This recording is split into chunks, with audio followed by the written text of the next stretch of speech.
জিএলও official অ্যাপসটা download করার পর আপনারা আসলে অ্যাকাউন্টটা কিভাবে খুলবেন আমি এখন আপনাদের সেটাই দেখাবো। তো প্রথমে অ্যাপসটাতে ক্লিক করবেন, দেন এখানে এইরকম একটা ইন্টারফেস পেয়ে যাবেন।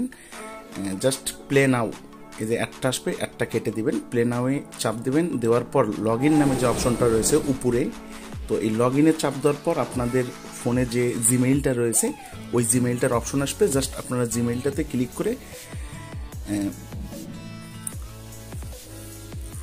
জিমেইলটাতে ক্লিক করার পর আপনারা এখানে কারেন্সি নামে একটা অপশন পাবেন। এখানে আপনাদের আসলে কি বিষয়ে অ্যাকাউন্টটা খোলা হবে, রিয়েলে হবে না বিডিটি হবে না ডলারে হবে, আসলে কোনটাতে হবে আপনি সেটা দেখবেন। আপনি যদি রিয়েলে করেন SAR, বিডিটি করলে বাংলাদেশ করলে বিডিটি, কুয়েত থেকে করলে KWD।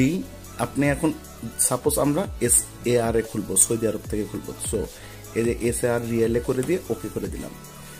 দেন একটু অপেক্ষা করবেন, আপনার অ্যাকাউন্ট ক্লিয়ার, আপনার অ্যাকাউন্টটা একেবারে ক্লিয়ার।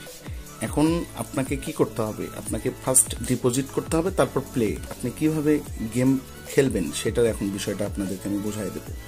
তো প্লে নাও অপশনটাতে ক্লিক করবেন, করার পর এখানে আপনারা দেখতে পারবেন যে বিভিন্ন ধরনের খেলাধুলা চলতেছে, যেমন ব্যাংকক উইকলি লটারিটা চলতেছে আর থাইল্যান্ড লটারিটা চলতেছে। সাপোজ আপনারা যদি থাইল্যান্ড লটারিটা খেলেন তাহলে ওইখানে থাইল্যান্ড লটারির উপরে প্লেতে ক্লিক করে দিবেন, এরকম একটা ইন্টারফেস পেয়ে যাবেন। তো প্রথমে সিলেক্ট বেট টাইপ, আপনি কি ধরনের গেম খেলবেন, 3 আপ খেলবেন না সিঙ্গেল খেলবেন না ডাউন খেলবেন, কোনটা খেলবেন সেটা সিলেক্ট করে দিবেন। সাপোজ আমরা 3 আপ গেম খেলবো, তো 3 আপটা ক্লিক করলাম।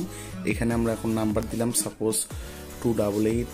এখন ডিরেক্ট কত খেলবেন, ধরেন 5 খেললাম, র্যাম্বল ধরেন আমি 1 টাকাও খেললাম না, সেক্ষেত্রে 0 দিবেন। এইভাবে পর্যায়ক্রমে সবগুলো করার পর আপনি জাস্ট স্টার্ট লটারিতে ক্লিক করবেন, তাহলে আপনাদের খেলাটা ক্লিয়ার হয়ে যাবে।